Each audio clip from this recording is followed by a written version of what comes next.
Fun game. It's great to be back out here playing. You know, it was weird over the weekend. Usually you play on a Saturday or a Sunday. Guys did a heck of a job, you know, putting in two good deposits the last couple days in practice. There was a real intentionality that they showed. But for sure,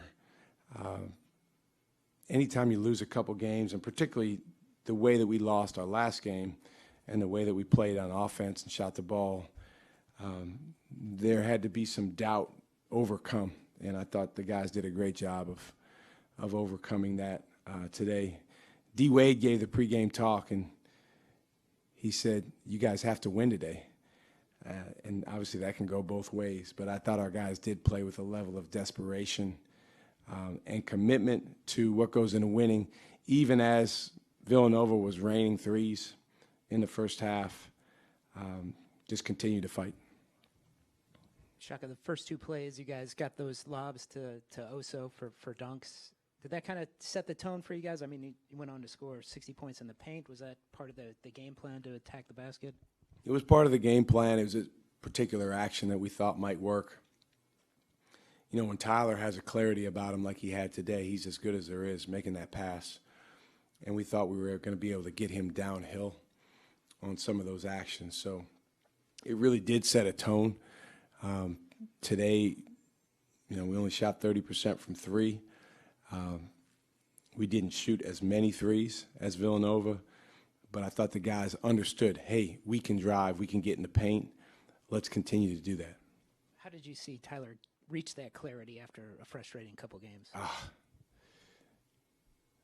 It's been a lot of reflection, I think, on his part, a lot of conversation with different members of our program, coaches, players. I mean, the most important conversations are amongst the guys, you know, coming together. There was, you know, without getting into too much detail, there was a group that they went out to eat the day after we lost to Butler, and, you know, talked through some things and looked each other in the eye. And I think, again, there's a desperation that you have to have.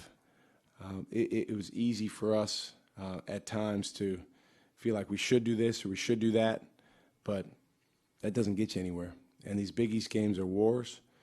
And even as D. Wade said after the game, we got to do all these things just to give ourselves a chance to win. It still doesn't guarantee you're going to win. But I thought our guys' focus, clarity, how sharp they were. I mean, you don't have 24 assists and 3 turnovers without a level of clarity. Zhaire had two really big three-pointers in the first half. He obviously had a bigger role today with the injuries. Just what do you make of his performance stepping up? I'm really happy for him, and you know, it really came on time for our team.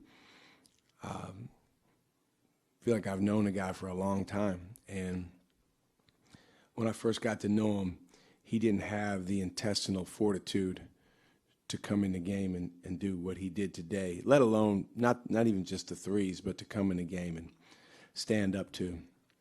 I mean, Villanova's got grown men. I think they got like 8 seniors. They got toughness, physicality. There's nobody on their team where you can hide a guy in a matchup. And I thought, you know, Zhaire, he's just grown a lot to be able to be sturdy enough, tough enough to put him on some of those guys and for him to hang in there and play pretty well. With the depth issues you had, plus a couple guys getting in early foul trouble, just how critical was it for your high-profile guys, Tyler, Cam, Oso, to all really kind of come up big in the same game? Yeah, when those 3 play well together, our chances of winning go way up. I think that's the case for the Bucks or any other team with 3 great players, you know. But I think, as I told the guys in the locker room, the focus needs to be more on what are the steps that come before playing well, and then even in between plays, continuing to help each other be in the place we need to be in. This can be a frustrating game when you have high expectations. very, very sky-high expectations. It can be frustrating, like, why isn't the game going perfectly for me or for us? And that's for a player, that's for a coach, that's for someone at any level. And I think for us it's interesting, maybe a rediscovery of whether you want to call it desperation, humility, the fact that should doesn't matter. That helped us today. Zaid mentioned his defense as his primary focus and then kind of working his way into the offense. Just how would you grade his defensive performance today, especially with a little bit of that added pressure with Sean being out?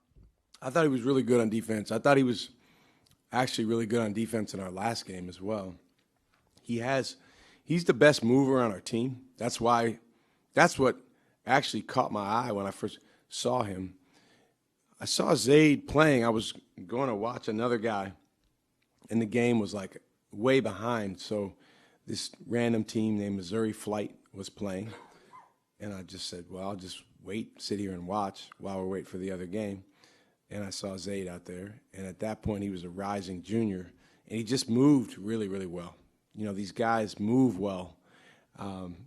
That gives them a quality to be able to do certain things on the defensive end or the offensive end differently.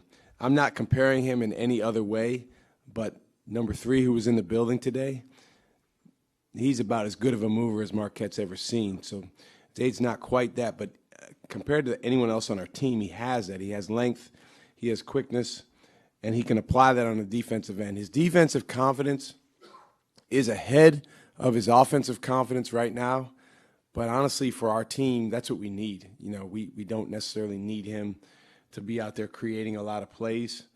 And if he can make 2 out of 3 threes, we'll take that any day of the week.